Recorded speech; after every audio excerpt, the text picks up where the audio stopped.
cura, poderiam sorver até a última gota do cálice do sofrimento, sem desesperar.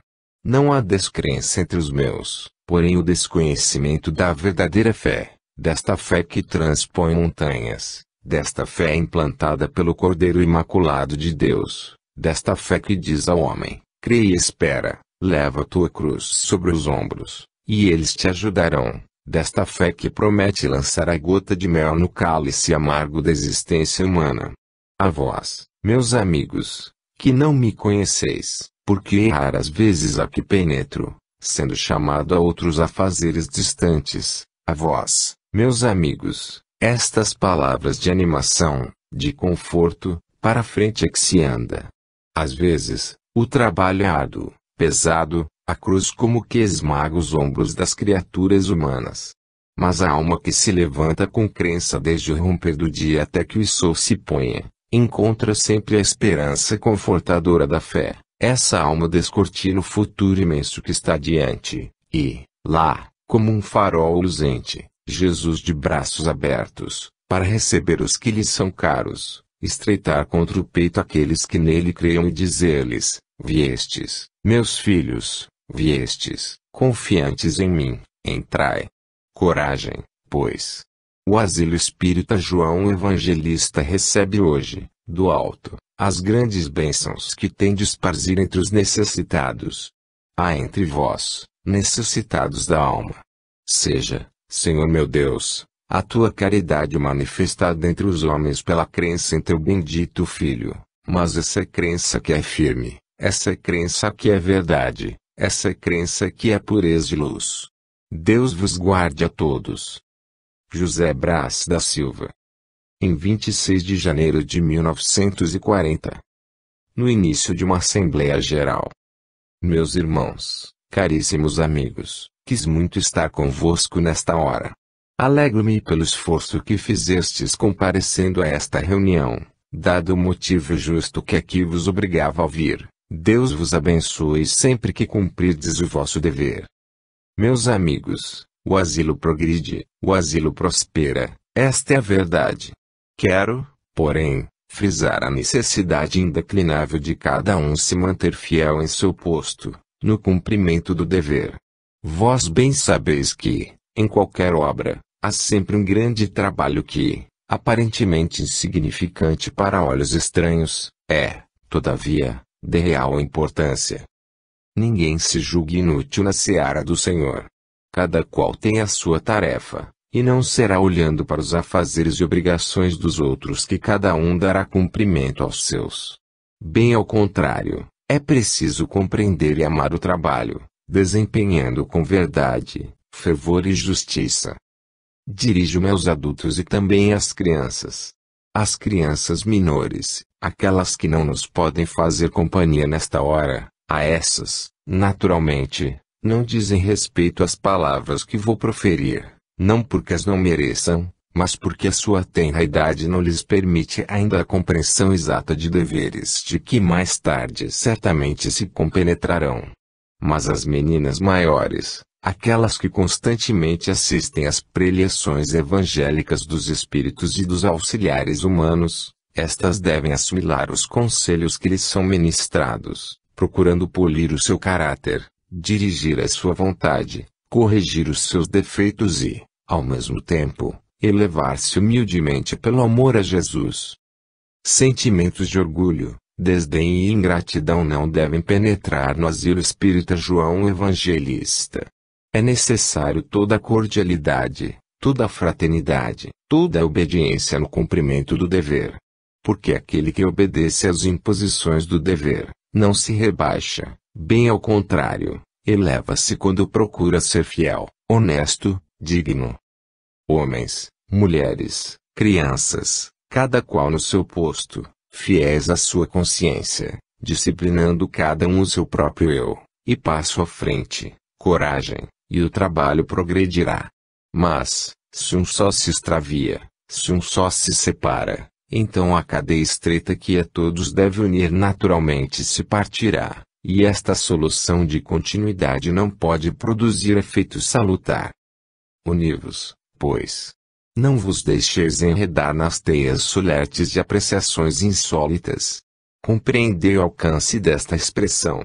Muitas vezes estas acusações são falsas, porém chocam as criaturas, magoam-nas, e a única solução que elas veem é desertar do campo do trabalho.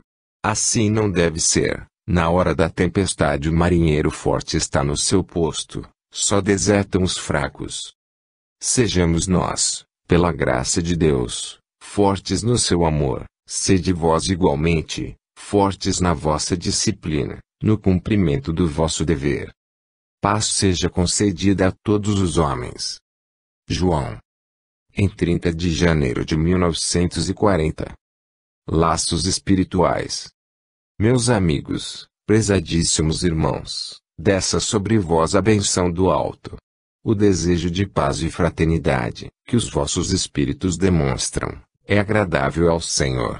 A vida espiritual é cheia desse sentimento que une as criaturas umas às outras, e o Espiritismo é a doutrina que vem explicar ao homem o porquê da intimidade que muitas vezes se estabelece entre as criaturas estranhas, na terra, mas cuja ligação vem de longe.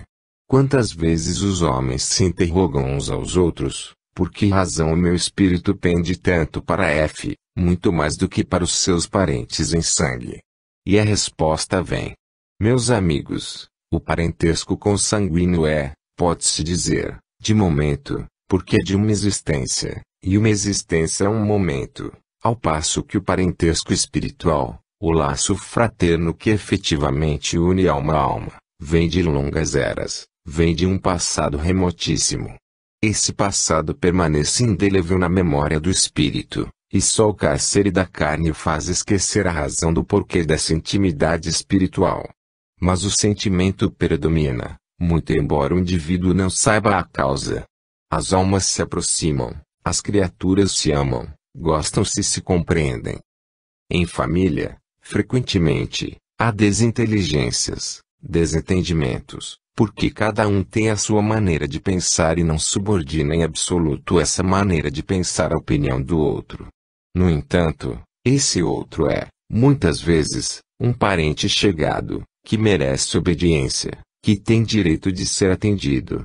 O indivíduo procura corrigir-se, dominar-se, doutrinar-se a si próprio, mas insensivelmente, a insubmissão renova-se e incompatibilidade se manifesta. Então, que faz o sangue, que faz a natureza material que não age? Porque permite estas coisas.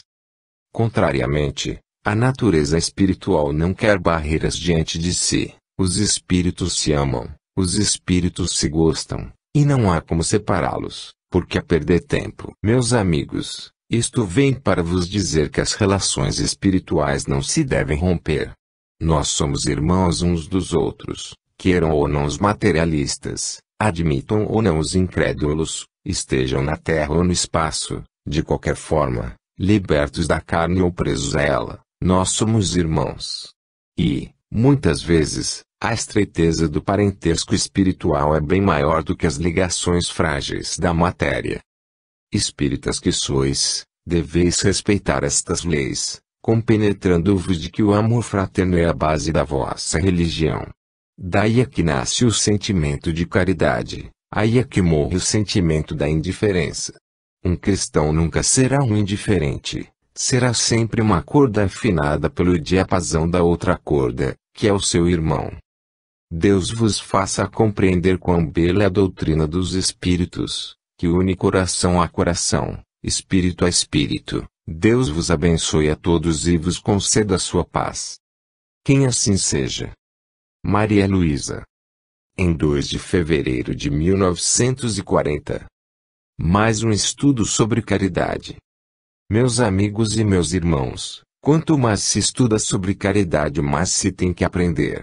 São Paulo, naquela epístola que escreveu aos Coríntios, explica claramente ao homem o que é a caridade, como deve ela ser praticada e exercida.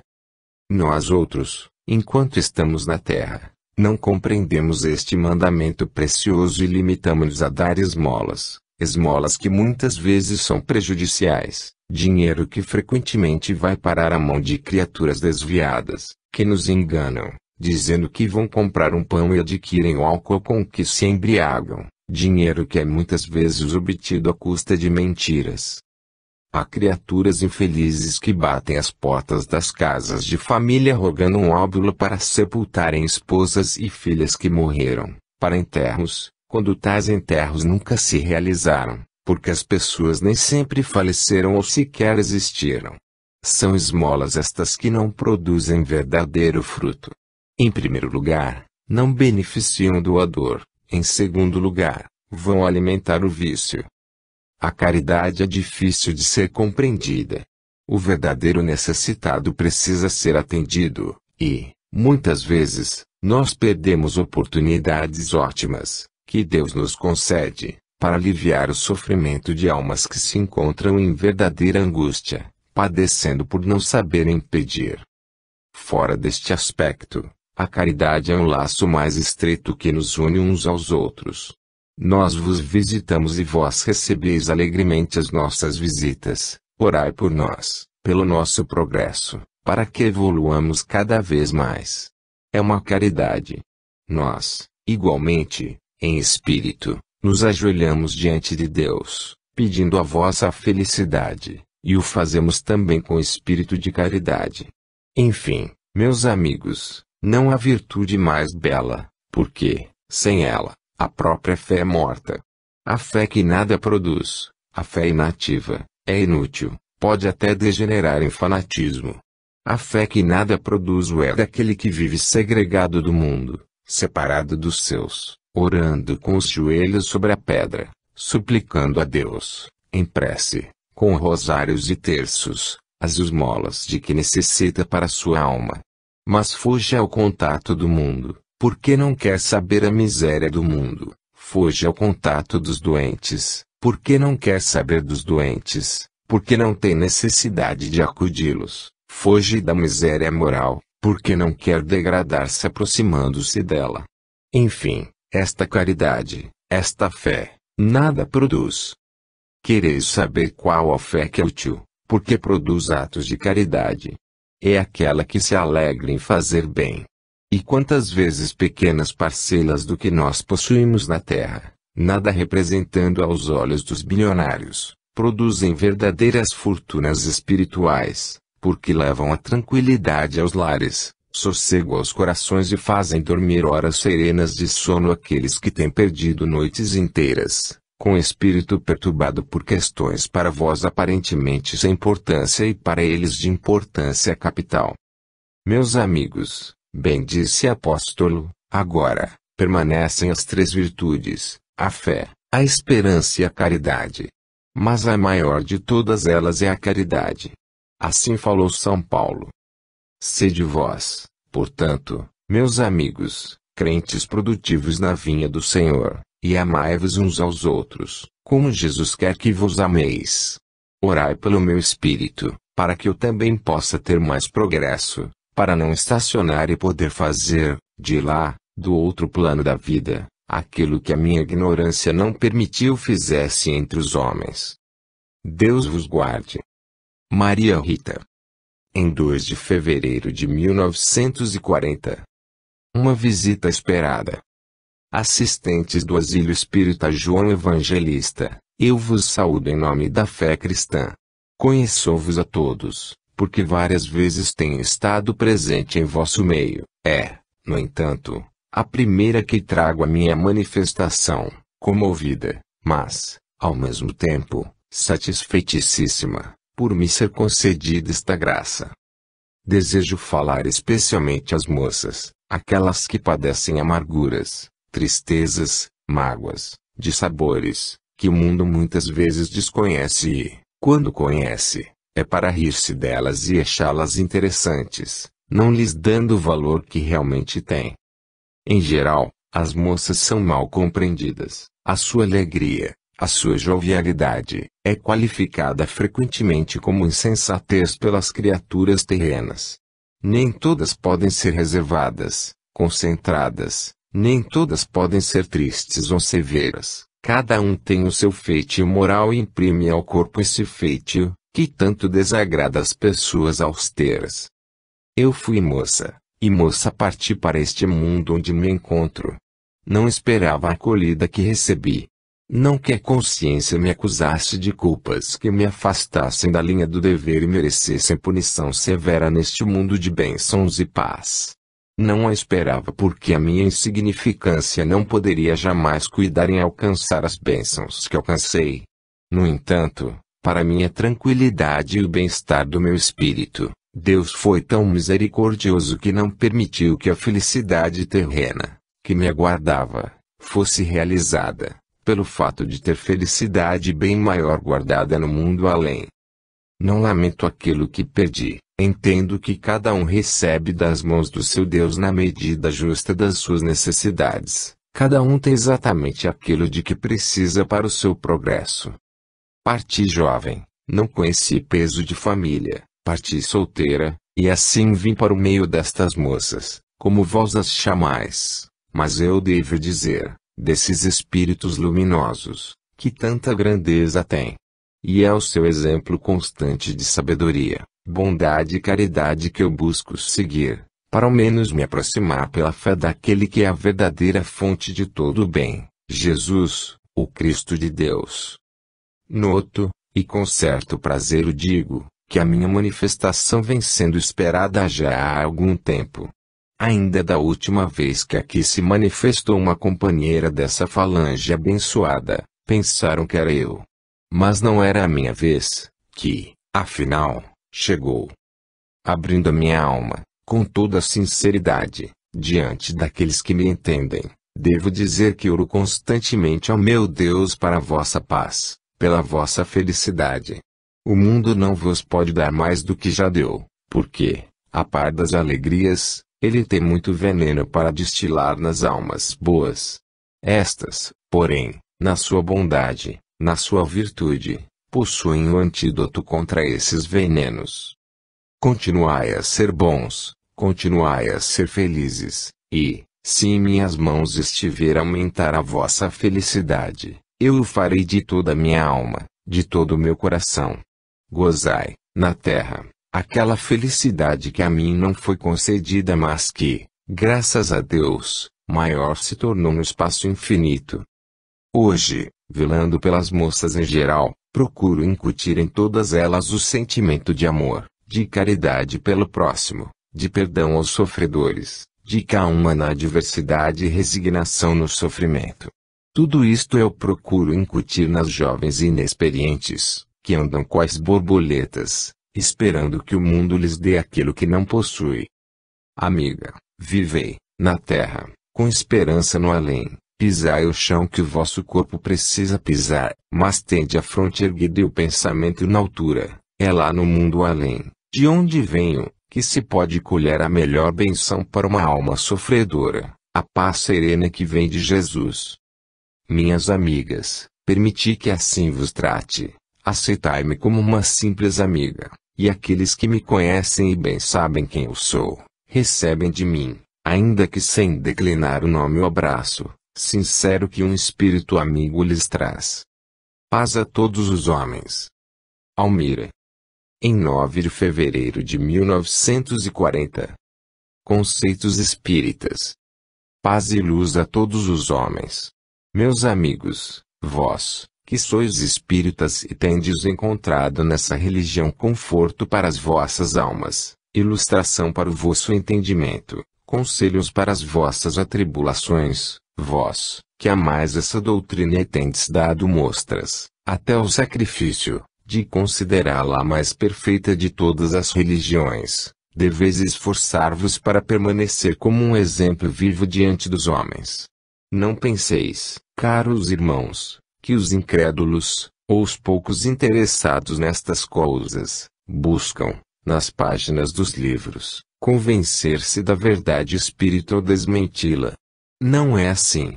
O que mais influi no ânimo dessas criaturas, chamando-lhes atenção de maneira forte, vibrante, é o exemplo vivo do espírita no meio dos seus.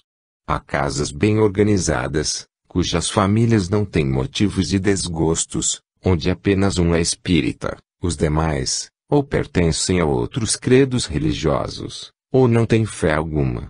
Pois bem, Quando se trata de uma opinião sensata, insensivelmente todos se voltam para escutar o parecer daquele único que é espírita. E por quê?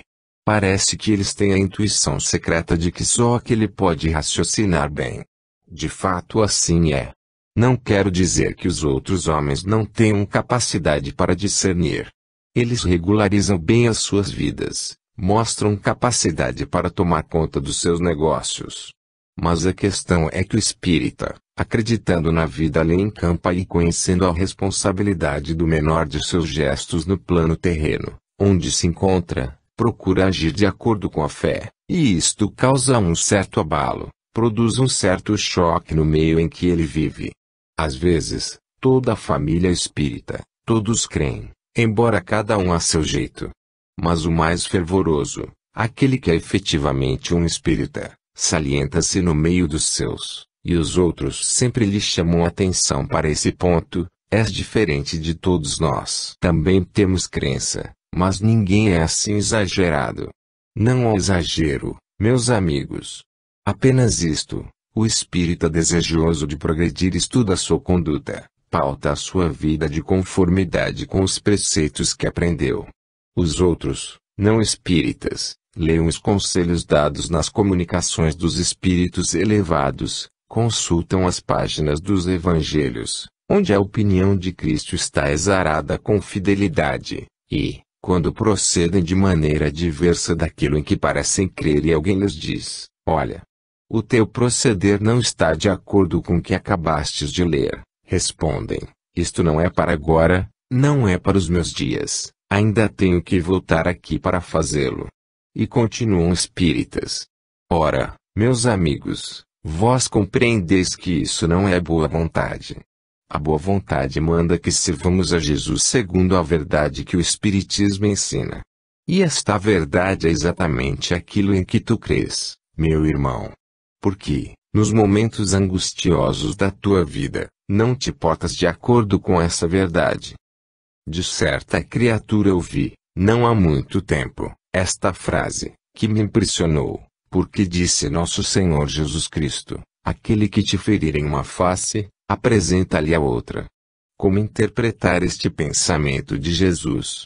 Será que temos de perder de todo o brio, receber injúria sobre injúria e ficar sorridente, achando isso muito bom? Eu, que me encontrava ali perto, pensei: quanta tristeza! Que mentalidade acanhada é desse homem! Como pretende-lhe reduzir frases meramente espirituais à matéria bruta de que a sua natureza é feita? Como quer esta criatura materializar o próprio pensamento do Mestre? Então, procurei incutir-lhe a resposta. Não sei se cheguei a consegui-lo, mas a resposta era a seguinte: nosso Senhor Jesus Cristo, quando foi esbofeteado brutalmente em plena face, disse para o seu algoz: se eu errei, por que não me repreendes? E, se eu falei bem, por que me feres? A serenidade dessas palavras, a verdade que elas traduziram, a expressão severa do Mestre foram a repreensão mais vibrante ao ato indigno daquele baixo indivíduo. Será possível entender que aquela expressão do Divino Mestre se referia a um gesto material? Não era assim. Jesus quis dizer: quando te injuriarem, quando te maltratarem, especialmente por amor de mim, porque adiante a essa expressão traço, baixa a tua cabeça, não reajas, não retribuas com violência o gesto rude que acabaste de sofrer, porque violência contra violência jamais produzirá bom êxito. Contra a violência, a doçura, a serenidade, a firmeza no agir. Capacitai-vos, meus amigos, de que o indivíduo violento, áspero, rude, brutal, deseja uma resposta nesta altura. Ele detesta a serenidade, a calma precisa do indivíduo crente o ofende e fere. Ele quer que haja luta, ele quer uma resposta vibrante, ele quer, afinal de contas, ser retribuído na mesma moeda. Não o sendo, reconhece a sua inferioridade, e este é o melhor castigo que se lhe pode dar. Espíritas, sede mansos, como o Divino Mestre quer. Espíritas, a verdadeira coragem está na doçura, na mansidão e na firmeza dos vossos atos. Quando tiverdes a certeza de que destes um passo à frente, correto e digno, nada vos faça recuar. Quando a vossa boca se abrir para uma afirmativa verdadeira, não vos retrateis, antes, ratificai-a, se necessário for. A conduta do verdadeiro espírito é esta: ser manso, fiel e perseverante. Aconselho-vos, meus amigos, com a caridade de um espírito amigo, porque o mundo se acha eivado destes erros, que penetraram no seio de todas as doutrinas, e vós deveis conservar-vos dentro da fé, impedindo que o germe da indisciplina penetre as fileiras espíritas. Firmeza, calma, mansidão, energia. E que a paz do Senhor fique com todos vós. Isaura. Em 9 de fevereiro de 1940. Encorajando. Meus amigos e meus irmãos, muitos de vós já me esperam, porque eu lhes prometi vir. Aqui estou. Trago as minhas felicitações àqueles que felizes, com paz em suas casas, relembram acontecimentos da vida doméstica com prazer, saúde e prosperidade. Trago-lhes o meu amplexo de verdadeira amiga, de criatura que deseja o seu bem, o seu progresso. Para os outros, os amigos que conheci nesta casa já como espírito, o meu voto igualmente de prosperidade. Essa prosperidade, meus amigos, não é simplesmente material, é a prosperidade do espírito. A vida material prospera se toda ela gira bem em volta dos negócios, da saúde e das necessidades físicas. A vida espiritual progride se o espírito, calmo, lúcido, tem a compreensão dos seus deveres e ânsia de conhecer de perto a verdade. Vós, meus amigos, buscais, no estudo dos evangelhos e da palavra dos espíritos adiantados, o conhecimento das coisas sagradas que pertencem ao Mestre. Fazeis bem.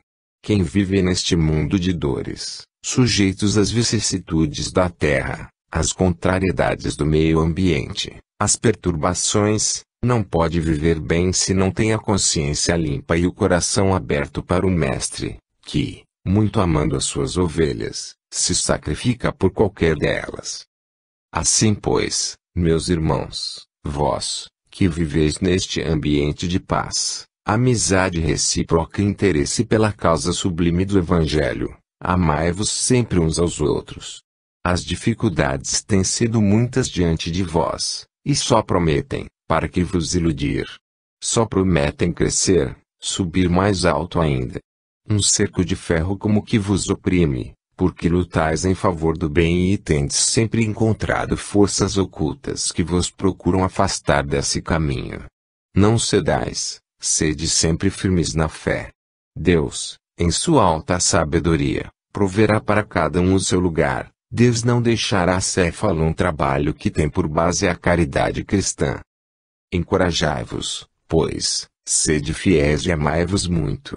Cá, no outro plano da vida, onde nós estamos, também há muito amor para vós, muita sinceridade, muito desejo da vossa vinda, quando for da vontade de Deus, e muito desejo do vosso progresso, mas especialmente, progresso espiritual.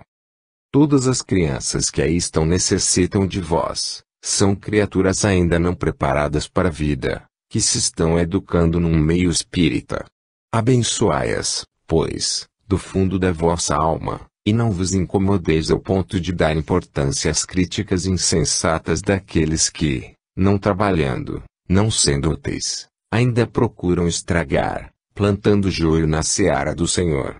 Que não se plante o trigo ou, ainda, que não se faça o bem vá lá, mas que, por cima de tudo isto, ainda se procure implantar a cisânia, a semente perniciosa da separação, que é o joio, é triste, é doloroso.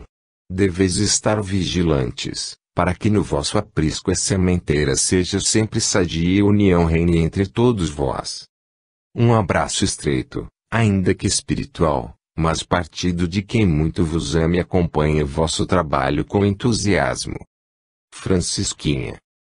Em 16 de fevereiro de 1940. Palavras às médiuns. Paz. Numa casa como esta, de ambiente religioso e fraterno, deve haver sempre a inspiração do bem. Todo trabalho guiado por essa inspiração certamente dará bom fruto. Mas, quando o espírito se imiscui em particularidades inferiores, individualizando ou ferindo de propósito esta ou aquela pessoa, para isto se aproveitando do ambiente, que deve ser fraterno, das sessões práticas, o trabalho periclita. Aproveito a oportunidade para dizer aos meus irmãos, especialmente aos médiuns, ninguém aprecia mais os médiuns do que eu.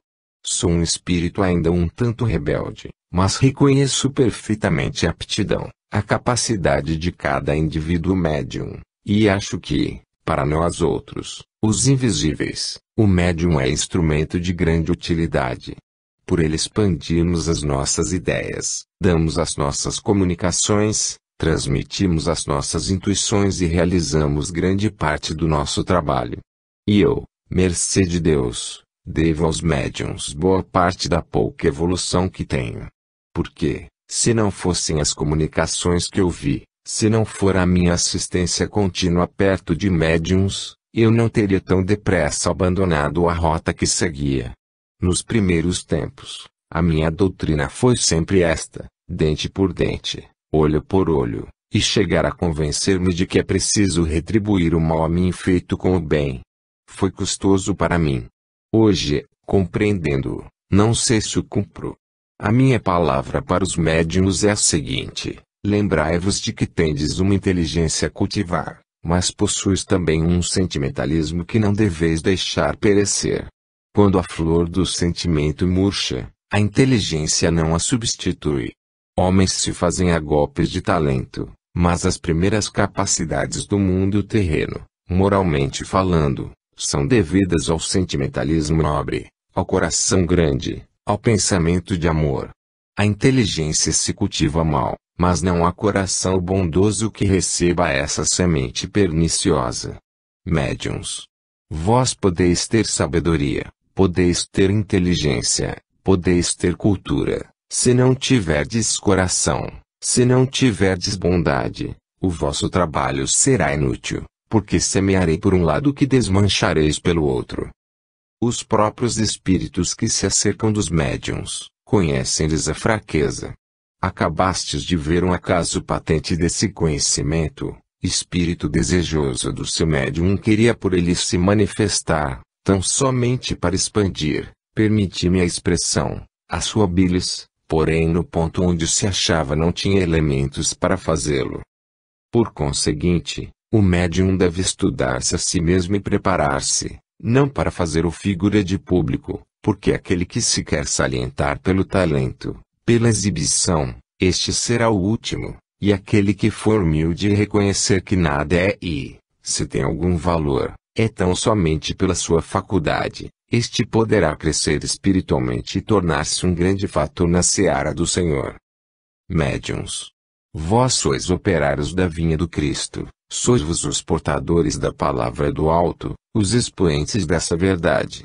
Médiuns, capacitai-vos dessa grande responsabilidade e não vos presteis a joguetes de espíritos que, em vez de encontrar em vós capacidades para os corrigir e levar para o caminho do bem, se comprazem em sentir-se à vontade, incorporados em vós, para a expansão das suas antipatias, dos seus ódios, talvez. Compenetrai-vos, educai-vos, e, quando fizerdes a vossa prece, antes de dormir, deixai nela impresso este pensamento: Deus e Senhor, Jeová, que me ouves, não permitas jamais que eu seja instrumento do mal nem ao menos de aparência do mal, faze de mim um elemento útil na vinha do teu Filho. Seja esta a vossa oração, e dizei-a do íntimo da alma, com o pensamento em fé, e vereis como o vosso trabalho será proveitoso e dará realmente fruto bom, como sereis benquistos pelos vossos amigos do além, desde que não tenhais a vaidade das exibições, fator que deprime o médium e o rebaixa, porque ele, muitas vezes, quer parecer aquilo que não é. O médium é apenas o expoente da voz dos espíritos, dos seus pensamentos, o porta-voz do infinito. Abdul-Hamid Azar. Em 16 de fevereiro de 1940. Lição de fraternidade. Irmãos amados e meus amigos, convosco esteja a paz do Senhor. Deus, criando os espíritos em igualdade de circunstâncias e dando a todos as mesmas possibilidades para a evolução, irmanou-os desde o seu princípio. Somos irmãos, meus amigos, todos, homens e seres desencarnados. Vindo à Terra para cuidar do seu progresso, nossos espíritos tomam corpos de carne e vão vivendo neste planeta de sofrimentos e dores, procurando cada qual evoluir e defender-se das tentações, que, aqui não são poucas. Para esse fim, a doutrina dos espíritos é utilíssima, porque nenhuma outra abre, como ela, os olhos dos homens às verdades eternas e à realidade da vida além túmulo.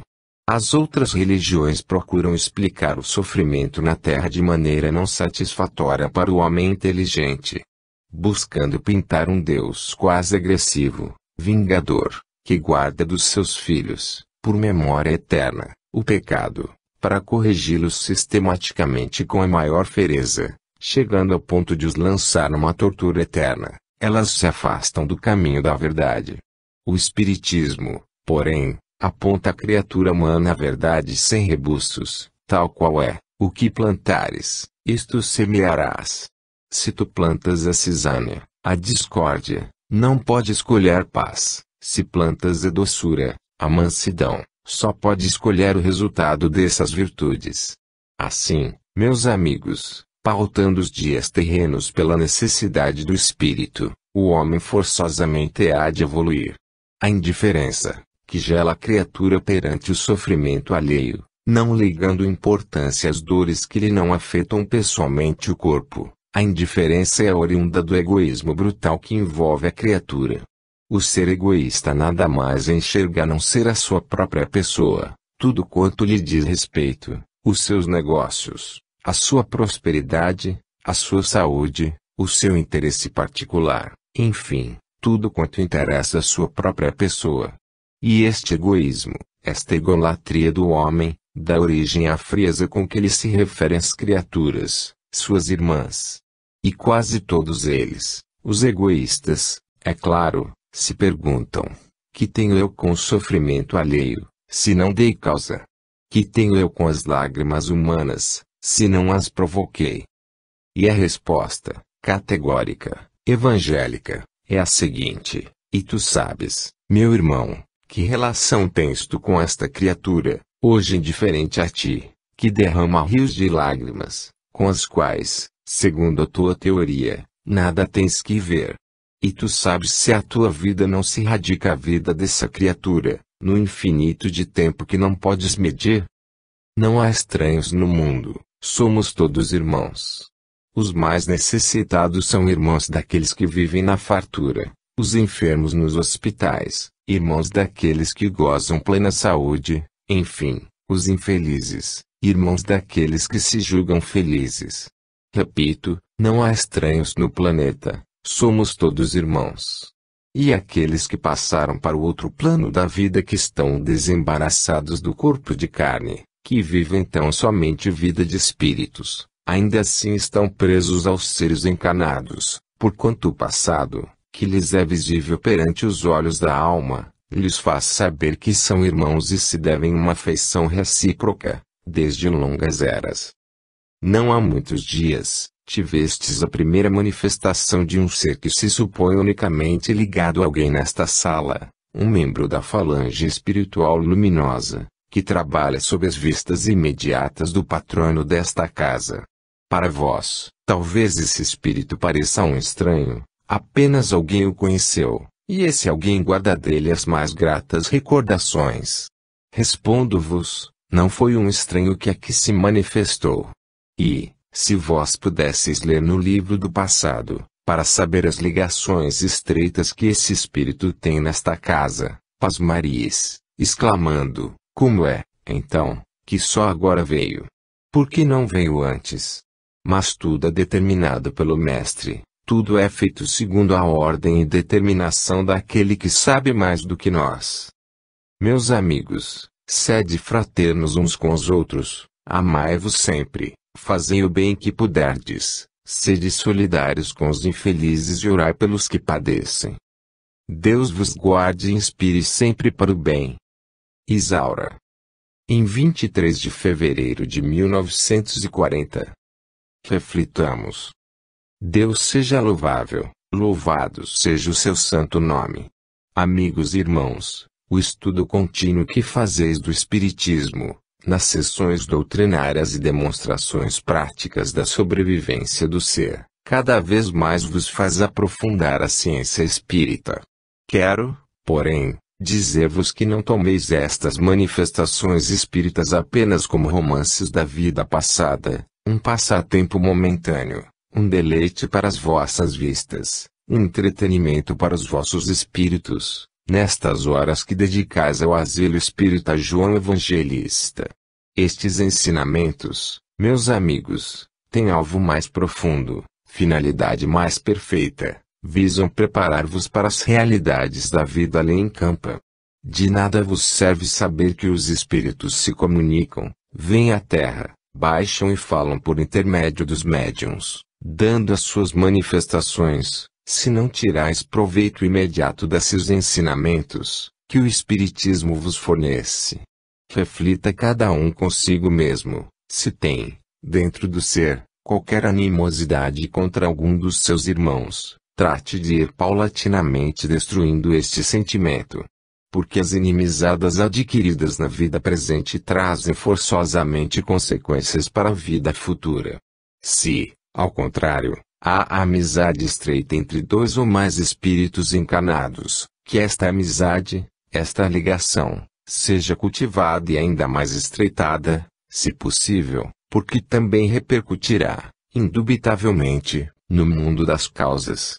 Meus amigos, vós compreendeis que, na Terra, não sois fantoches a desempenhar cada um o seu papel cômico ou trágico, sois criaturas a quem Deus deu um cérebro pensante, uma inteligência para a apreensão das coisas e uma vontade, para ser dirigida no caminho do bem. Vós sois criaturas responsáveis pelos vossos atos. O Espiritismo vem, como uma lente, como um vidro de aumento, abrir-vos os olhos a essa verdade, que passa diante de vós despercebida. Não há muito tempo para nós, seres desencarnados, para quem o tempo é sempre igual, para vós já não é assim. Não há muito tempo, dizia eu, ocorreu na cidade do Rio de Janeiro, onde morais, um acontecimento de tal maneira insólito, que causou admiração e confusão enquanto os deles tiveram conhecimento. Uma dama da alta sociedade entrara em certo lugar, uma farmácia, talvez, e voltando ao seu carro para esperar o seu esposo, nesse instante, um indivíduo, saído não se sabe de onde, feriu esta moça. Socorros, apitos, o que foi isto? Nada, coisa passageira. Não tem importância. Ferimentos leves. Isto passa. O indivíduo é apanhado poucos passos adiante, e aquela criatura, em poucos minutos, finou-se. Não era nada de importância, porém ela se finou. Um acontecimento meramente causal, dirão os homens. Por engano, tudo estava previsto. Era o dia da sua prova. Forçosamente ela feriu alguém no passado, sendo a vítima no presente. Tudo na vida é assim. O menor acontecimento tem importância, o maior acontecimento, também. Vede, pois, como deveis andar na vida presente. Criando desafetos? Não. Procurando amigos? Sim e não. Sim, para conservar aqueles que são sinceros, não, para andar à cata daqueles que são insensatos. E como deveis viver entre os vossos irmãos? Tomando por base o tema da primeira comunicação, fraternidade. Sendo fraternos, sendo amigos uns dos outros, procurando fazer o bem na medida dos vossos recursos e, ao mesmo tempo, não prejudicando o bem alheio. Porque vós, muitas vezes, com os vossos pendores, com os vossos atos insensatos, prejudicais a felicidade daqueles a quem podieis talvez conservar felizes. A vossa insensatez, o vosso modo errado de pensar, Os vossos atos impensados vão prejudicar o futuro inteiro de alguém a quem poderíeis fazer muito bem. Assim pois, meus amigos, cuidado com falar, cuidado com pensar, cuidado com o menor dos vossos atos, que pode atingir um futuro longínquo, tão longínquo quanto vós não podeis imaginar. Sois irmãos, somos irmãos, foi-vos dito no princípio, e assim quero eu também terminar. Somos irmãos, sejamos fraternos uns com os outros. Deus vos guarde e abençoe. João de Freitas. Em 23 de fevereiro de 1940. Ponderações justas. Meus amigos, prezadíssimos irmãos, Deus vos abençoe. E admirável que o homem, vivendo na terra no seio da sociedade, no convívio dos outros homens, não aprenda a conhecer a humanidade tal qual ela é e espere sempre dessa mesma humanidade aquilo que ela não lhe pode dar. Meus amigos, quando estamos na terra somos criaturas imperfeitas. Bem me recordo das minhas imperfeições, quando até bem pouco tempo aqui estive. Somos criaturas falhas nos nossos propósitos, deixamos, muitas vezes, cair por terra as melhores das nossas intenções. É a nossa fraqueza, a nossa imperfeição, que nos induz ao erro. E como devemos esperar dos outros coisa diferente. Se temos sempre este habeas corpus para o nosso erro, para a nossa culpa, por que não concedê-lo aos nossos semelhantes? São todos fracos, são todos criaturas do que têm um passado igual ao nosso, um passado remoto, longínquo, cheio de quedas e levantamentos, até este presente ainda não correto, ainda falho de sabedoria e virtudes. No entanto, quando estamos na terra, esperamos dos nossos semelhantes a sinceridade, a lealdade, a gratidão, o amor, a fidelidade, tudo isso esperamos deles, esquecendo que eles estão num mundo onde se escolhe entre 100, com esses predicados. É a vida terrena que a isso arrasta, meus amigos.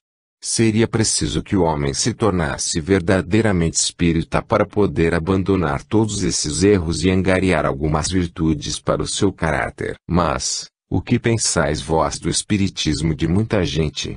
Vós julgais pela aparência. Eles vos falam com entusiasmo das comunicações, eles vos dizem que a caridade é a virtude mais excelsa do cristianismo, declaram, com ênfase, que a fé remove montanhas. Afirmam, como se falassem do coração, que a humildade é a máxima de todas as virtudes, sem ela a fé é morta. Tudo isso vós ouvis, e acreditais. Eu não quero desmentir alguém, longe de mim tal pensamento, o que quero dizer é que todas essas ideias, no cérebro humano, são fracas, pecam pela fragilidade, não têm a solidez da fé real, são aparências. São criaturas, meus amigos, que tão depressa estão aqui, tomando parte nas vossas sessões, orando convosco, quanto mais depressa ainda estão pelos outros tempos, professando aquela fé, comungando naquela taça de amor, batizando seus filhinhos, fazendo votos, tal como se pertencessem àquele rebanho, quando efetivamente, dizem que são de cá. Ora, meus caros irmãos, são fraquezas. Quem sou eu para condenar alguém? Eu, que parti da vida cheio de pecados e falhas, quem sou eu? Venho apenas para vos avisar, porque vós, às vezes sofreis decepções, imaginais uma coisa e ela vos sai outra, e, quando assim acontece, ficais todos magoados. Não esperava isso de F. Supus que fosse leal. Lealdade, meus amigos, é palavra que existe no dicionário, porém que o coração humano raras vezes abraça, e, quando abraça, então, sim, é possível dizer, ali está um espírita, ele é sincero, verdadeiro, leal. Mas, procurando bem, onde vamos encontrar este exemplar? Bem poucos. Animai-vos, no entanto, não fiqueis desconsolados, especialmente vós, médiuns. Vós sabeis que estáis à frente da doutrina, todas as flechas do inimigo certamente virão primeiro a vós, para depois apanhar os outros. Vós sois os expoentes das demonstrações espíritas, estais, por conseguinte, queirais ou não, em evidência, e o que está em evidência sofre mais. O outro está às ocultas, é espírito a seu modo, esconde-se, subtrai-se, de forma que a sua individualidade vai passando no mundo sem ser atingida por certas suspeitas e injustiças, enquanto os médiuns, que estão à frente da doutrina, são alvo de todos esses dardos envenenados. São eles que falam pelo espírito. Aqui estou eu me utilizando de a dizer o que me parece, para que os outros escutem. Qual a responsabilidade do médium, se eu confirmo que estou falando? Paciência, meus amigos, não enfraqueçais, avante. No trabalho não se enfraquece, ninguém esmoreça, ninguém abandone o seu posto de trabalho, atalaias vigilantes do espiritismo, prossegui. E que a benção de Deus recaia sobre vós, perdoando as vossas culpas e animando-vos a prosseguir corajosamente na senda do dever, sempre avante. Deus vos abençoe e guarde. Até. José Dácio. Em 1º de março de 1940. Lei de compensação. Meus amigos, meus irmãos, seja-vos concedida a graça do Senhor. Vinha visitar-vos, já tinha sido designada para este fim, e trazia em memória contar-vos episódios das paragens por onde tenho estado e onde correm tantas lágrimas, tanto sangue. Eis, porém, que tenho de transferir a narrativa para outra ocasião, para, neste momento, encerrando a reunião, dizer-vos que a palavra de Jesus é que a criatura tira de si aquilo que tem, para dar aos outros. Naquele sistema que usava, de falar sempre parábolas, Jesus disse: o homem bom do bom tesouro do seu coração tira o bem, o homem mau do mau tesouro do seu coração tira o mal, e da abundância do coração fala a boca. Também os espíritos são assim. Eles não têm coração, não têm boca, mas possuem o sentimento, que, enquanto o espírito está encarnado, costuma-se dizer que é o coração. A boca externa as palavras do sentir, mas o espírito, não possuindo este órgão, transmite pelas suas vibrações os mesmos sentimentos que externava quando o homem na terra. Assim pois, meus amigos, quando vos ferirem numa face, apresentai a outra, disse o mestre. E eu, sem ter o que acrescentar à palavra sagrada de Jesus, digo-vos, apenas, quando vos injuriaram ou vos disserem qualquer frase ofensiva, que vá tocar os melindres da vossa consciência, estudai primeiro de onde parte essa expressão ofensiva, vede de que lado vem, quem é o espírito que influi sobre este sentimento, e descobrireis, cedo ou tarde, que é sempre quer que seja de inveja ou ciúme que gera maledicência. Não há perfeitos no mundo. Se tem tal ou qual virtude, possui, sem dúvida, a contrabalançar essa virtude, boa parte de defeitos. Se este é todo cheio de defeitos, de pecados, terá, sem dúvida, a atenuar tais defeitos, uma parcela sequer de fé. É a lei da compensação. Porque hei de olhar para aquele lado, se neste outro há réstia de sol para que eu veja? Porque hei de procurar o pecado, se, virando-me para um outro lado, vou encontrar alguma coisa de virtuoso? É uma questão de boa vontade. Bem dizia um célebre orador sacro: se os olhos vêm com amor, o cisne é branco; se com ódio, é negro. Se os olhos veem com amor, o demônio é formoso; se com ódio, o anjo é feio, e assim por diante. Ninguém deve ter uma ideia preconcebida a respeito deste ou daquele indivíduo, dos defeitos que apresenta para escalpelar a sua individualidade perante o mundo. Não é preciso dizer mal, não há necessidade de indiretas ofensivas. Por quê? Quando na terra, somos todos pecadores, ainda no espaço, os nossos espíritos, fracos, se ressentem de muita coisa que têm para corrigir. Meus amigos, pensai em coisas sérias, pensai na convulsão em que se encontra o mundo, na agonia eterna em que se acha a humanidade, nas lágrimas que correm dos corações doloridos, lágrimas que os olhos vertem, mas que vêm da alma. Pensai nas dores profundas dos corações maternos. Vós, que tendes filhos, os vedes, lépidos, ágeis, alegres, venturosos, cuidar da tarefa diária, enchendo-vos de gozo, de prazer, pelas suas figuras varonis, interessantes, e as pobres mães, que lá estão, que também têm os seus filhos. E os veem partir, equipados, prontos para o combate, na certeza de que não voltarão. Pensai nestas coisas, pensai nestas tristezas, e orai, fazei as vossas preces pelos corações maternos, os mais feridos em toda essa campanha desumana, os mais chagados, os mais doloridos, os pobres corações maternos. Orai por eles, meus amigos, e deixai passar estas coisas comezinhas da vida terrena, isto não tem importância.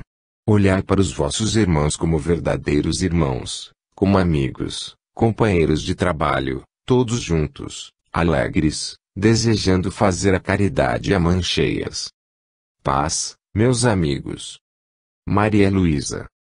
Em 1º de março de 1940. Uma vida feliz no além. Meus amigos, permiti que assim vos trate. Somos irmãos, vimos do mesmo Deus e do mesmo Pai. Habitamos o mesmo mundo de dores e sofrimentos. Cada um de nós teve a sua cruz e alguns ainda têm.